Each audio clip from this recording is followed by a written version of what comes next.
Galera, bom dia, boa tarde, boa noite, boa madrugada. Meu nome é Sidney Martins, professor de língua portuguesa aqui do LAC Concursos, o maior site de videoaulas do Brasil, quiçá das Américas. Então se liga só, meu companheiro.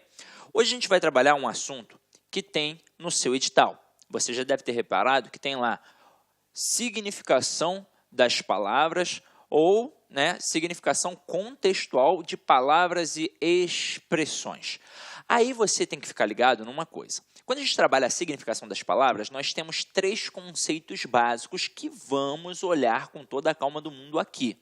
São eles: sinônimos, antônimos e polissemia. Aí, basicamente, num conceito primário, você deve saber que sinônimos são palavras com valores similares, ou seja, podemos considerar com valores idênticos.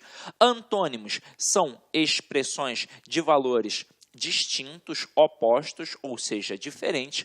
E polissemia é, na verdade, a multiplicidade de sentidos.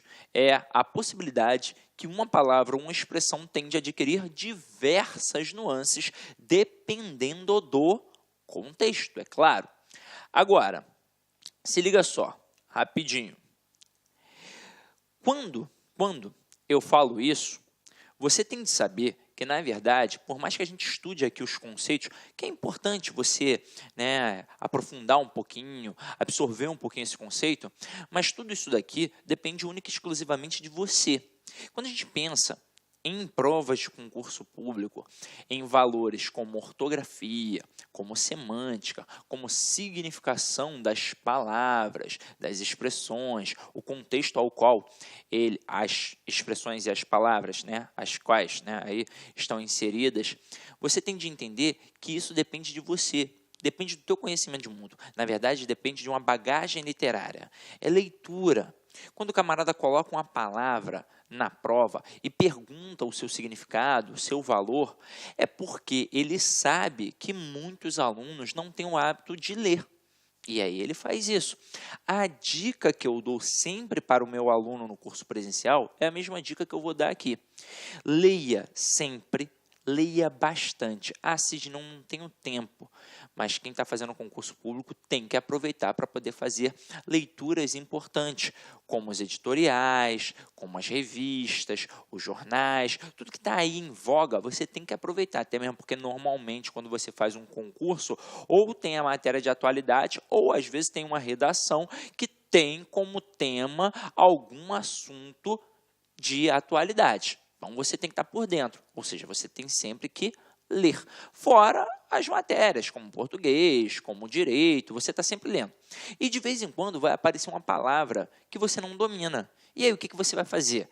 O que normalmente as pessoas fazem? E não sei que palavra é essa, não estou entendendo. Depois eu olho no dicionário. E aí não funciona, né, galera?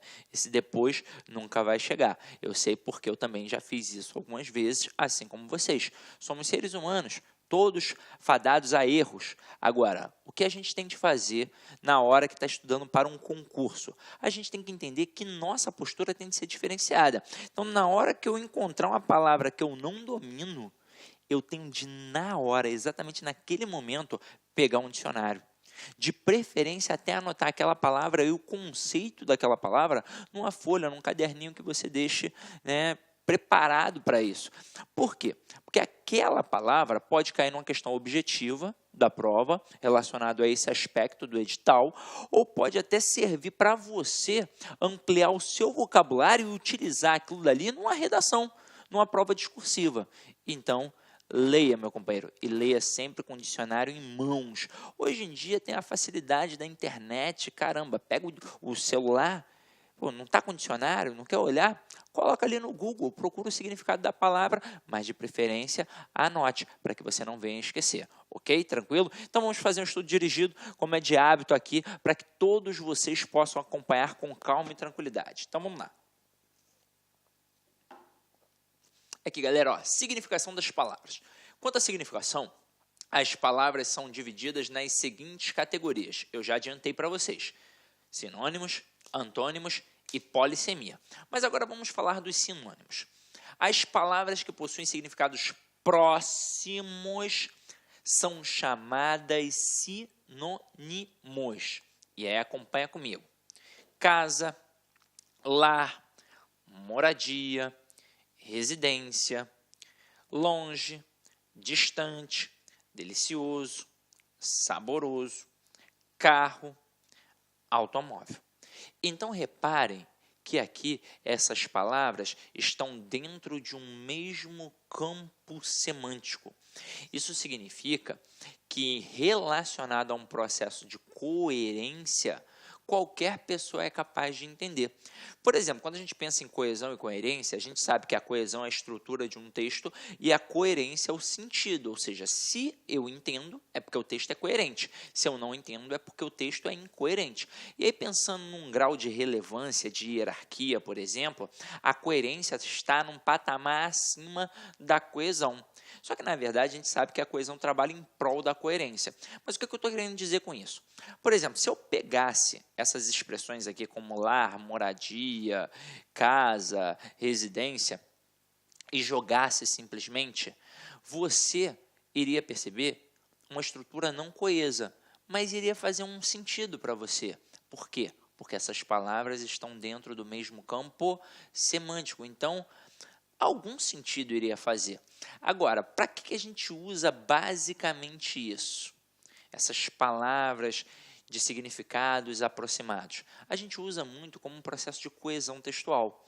A gente sabe que ao trabalhar a coesão textual em uma prova, é da mesma forma que a gente trabalha no nosso dia a dia ao produzir um texto. Por exemplo, na fala, eu posso várias vezes repetir a mesma palavra. Eu poderia repetir casa durante o meu discurso inteiro, até mesmo porque eu estaria fazendo outras coisas, tomando um café, batendo um papo sobre um outro assunto, e aí volta, mistura assunto, sei lá, num boteco jogando uma sinuca, alguma coisa assim do tipo. Então ninguém iria estranhar, é fala, é um processo corriqueiro. Agora, na escrita, se eu tivesse o tempo todo repetindo a palavra casa, eu demonstraria pobreza grande de vocabulário. Aí o que eu faço para evitar essa repetição? Normalmente eu utilizo pronomes, que são elementos que trabalham em prol do nome. A gente sabe que eles acompanham o nome ou substituem o próprio nome. Então, é o primeiro elemento que a gente usa para evitar a repetição de um nome, a repetição de um substantivo. Mas eu posso evitar a repetição desse substantivo através dos próprios substantivos. E como eu faço isso? Tendo um vocabulário extenso, ampliando o meu vocabulário. Se eu estou produzindo um texto e eu estou falando sobre casa, é o meu elemento principal, ou então só mais um dos elementos, eu não preciso o tempo todo ficar repetindo a palavra casa. Eu posso colocar lar, eu posso colocar moradia, eu posso colocar residência. Isso serve até para a escolha vocabular. Vamos supor que você esteja produzindo um texto e não saiba escrever a palavra residência. Ficou na dúvida, caramba, não sei se é com S, não sei se é com Z, não sei se tem acento, se não tem acento. Caramba, vai lá e coloca moradia, vai lá e coloca casa, vai lá e coloca lar, que são palavras teoricamente menores e mais simples. Até aí tudo bem? Agora, se liga só nessa observação. Observe que o sentido dessas palavras são próximos, mas não são exatamente equivalentes. Dificilmente encontraremos um sinônimo perfeito, uma palavra que significa exatamente a mesma coisa que outra. Na verdade, na língua portuguesa, a gente não tem sinônimo perfeito. Não é que dificilmente a gente encontre. Não existe. Aí você vai falar, ué, mas e casa e lar? Acompanha aqui comigo, ó. Há uma pequena diferença de significado entre palavras sinônimas. Veja que, embora casa e lar sejam sinônimos, e são realmente, ficaria estranho se falássemos a seguinte frase: comprei um novo lar. Ninguém fala assim. Você falaria: comprei uma nova casa. Ninguém fala: comprei um novo lar. E por que fica estranho? Exatamente porque não existe sinônimo perfeito na língua portuguesa. Então, tudo é uma questão de escolha. Eu é que vou escolher. Até mesmo porque é importante a escolha da organização da estrutura e das palavras, porque tem toda uma intencionalidade discursiva. Tudo aquilo que eu digo tem uma intenção. Eu quero me fazer entendido. Eu quero que o significado daquilo seja compreensível para muitas pessoas, ou, se possível, para todas as pessoas que venham a ler o meu texto. Então, a intenção é, na verdade, fazer uma seleção vocabular importante para que todo mundo possa entender. Agora aqui, o uso de palavras sinônimas pode ser de grande utilidade nos processos de retomada de elementos que interrelacionam as partes do texto. Como eu disse a vocês, as palavras não podem ser repetidas o tempo todo. A gente deve evitar essa repetição. Já dizia Drummond que escrever bem é a arte de cortar palavras. O que ele queria dizer com isso? Primeiro, que o texto tem que ser enxuto e objetivo. Segundo, que ao invés de ficar repetindo palavras, expressões, eu as corto, ou não utilizando, ou trocando por outras expressões de igual relevância, ok? Agora vamos lá. Pensando em antônimos. Aqui é o seguinte, são palavras que possuem significados opostos, contrários. Exemplo, mal e bem. Aqui eu botei mal e bem, né? Reparem, mal com L, bem. Poderia ser mal com U, e aí seria mal com U e bom. Ausência, presença, fraco, forte, claro, escuro, subir, descer, cheio, vazio, possível, impossível. Sidney, isso aí não cai em prova. O pior é que cai. Em algumas bancas mais tranquilas, digamos assim, mais simples, como uma banca, por exemplo, de uma prefeitura, de um município menor, é possível que ela trabalhe exatamente em cima do conceito, perguntando, dentre as opções, quais são aquelas que apresentam valores sinônimos, quais são aquelas que apresentam valores antônimos, ou então trabalhe com valores idênticos ou com valores opostos. Mas também isso pode cair na famosa questão de reescritura de frase, meu companheiro. O camarada brinca ali com você, com diversas expressões, porque dentro de uma questão de reescritura de frase, ele pode, na verdade, trabalhar qualquer coisa da língua portuguesa. Ele pode trabalhar com vírgula, ele pode trabalhar com acento, ele pode trabalhar com regência, com concordância, com ortografia, ele pode trabalhar com qualquer coisa. E aí, numa pegada dessa, ele te pede para manter o mesmo sentido ou colocar uma expressão com um sentido, um significado diferente. Numa pegada dessa, ele pode trabalhar sinônimos e antônimos. E aí você é que tem que ficar ligado. Tem que tomar toda a calma do mundo. Tem que fazer uma leitura atenta. Mas, agora, sejamos sinceros. Sinônimo, valores aproximados. Antônimos, valores diferenciados. Não tem nenhum bicho de 7 cabeças aqui, ok? Agora, um assunto deveras importante, a polissemia. Acompanha aqui comigo, ó. Polissemia é a propriedade que uma palavra, que uma mesma palavra tende a apresentar mais de um significado nos múltiplos contextos em que aparece. Até mesmo pela sua própria etimologia. Semia vem da palavra sema, que significa sentido. E poli, etimologicamente falando, significa muitos, ou seja, polissemia é exatamente, à risca, literalmente, vários sentidos. Ou seja, é uma expressão ou uma palavra que pode adquirir vários sentidos. Aí acompanha aqui comigo, ó. Cabo pode ser um posto militar, normalmente a gente tem o soldado, o cabo, o sargento e o tenente, e depois vai aumentando.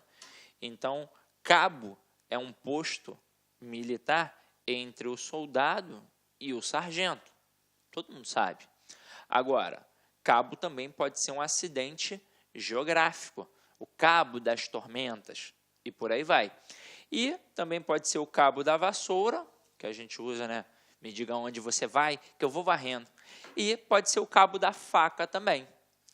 Banco pode ser a instituição comercial financeira, como o Itaú, Santander, Banco do Brasil, o Bradesco, e outros. E também pode ser o assento, que a gente usa para sentar, o banquinho do Raul Gil. Escolha seu banquinho e saia de fininho.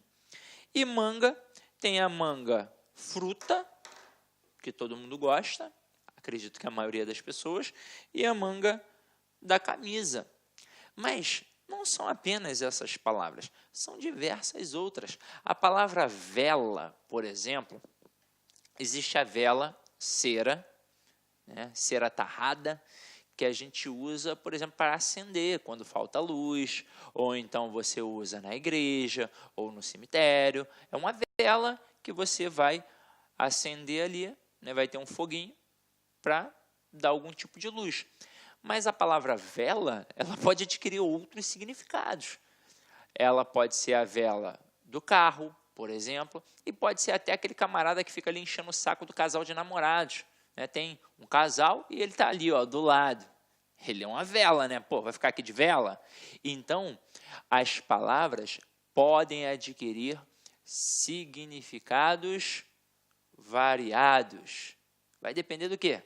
Do contexto, ok?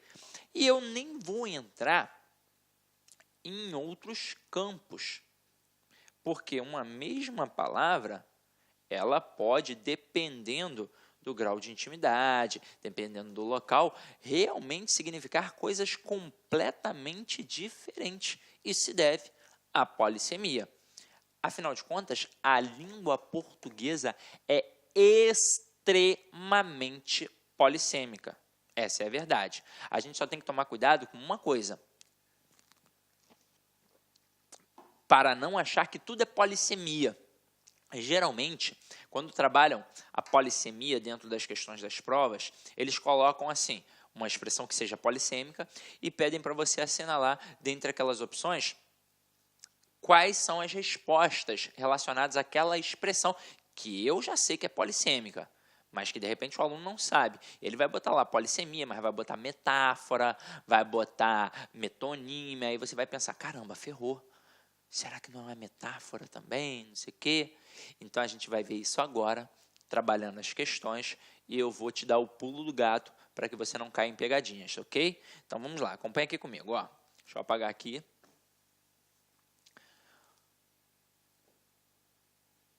Olha essa primeira questão. A leitura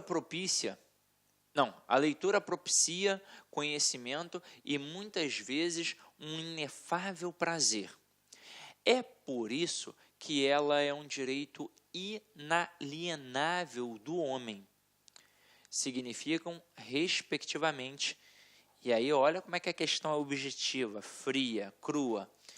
Ele coloca aqui um fragmento de texto, por isso que está entre aspas, destaca duas palavras e simplesmente diz, significam respectivamente. Ele nem se dá o trabalho de dizer assim, ó, as palavras em destaque significam respectivamente. Não, simplesmente foi, ó, de cara, seco, cru. Mas a gente já sabe, teoricamente, que ele quer o significado dessas duas expressões. Aí você olha e fala assim, caraca, ferrou. Não sei o que é inefável, não sei o que é inalienável. Pô, estou perdido, Sidney. Se isso realmente acontecer, você tem de tentar fazer um processo de substituição, um método de tentativas. Olá, meus amigos, minhas amigas, sou o professor Luiz Antônio de Carvalho, estou aqui para fazer um convite muito especial para você que acabou de assistir a aula aí, um pedaço de uma aula demonstrativa do nosso professor do Lá Concursos. Nós aqui do Lá Concurso preparamos um super curso online, ponto a ponto do edital e super atualizado para o concurso da PM de São Paulo 2017, com um investimento com o melhor custo-benefício da internet, apenas 10 parcelas de R$ 25,00, você vai ter o nosso curso completo, são mais de 210 videoaulas exclusivas para você, com professores top de linha e principalmente com um projeto pedagógico diferenciado chamado de Personal Coach. O projeto pedagógico que faz o aluno ter sucesso no concurso. Por quê? Porque ali vai organizar a vida do concurso. E papo reto com vocês, eu tenho certeza absoluta, se vocês cumprirem todas as nossas orientações pedagógicas, eu tenho certeza que você ficará super competitivo no concurso aí da PM de São Paulo 2017. Bacana? Legal. Já esquecendo, você quer um material de apoio aí, o PDF que o professor está utilizando nessa aula? Então é muito simples, vai aqui embaixo, clique aqui embaixo e faça o download gratuitamente desse material de apoio. Tá certo, meus amigos? Um forte abraço e espero vocês aqui no LA Concursos. Fui, tchau. Clique lá.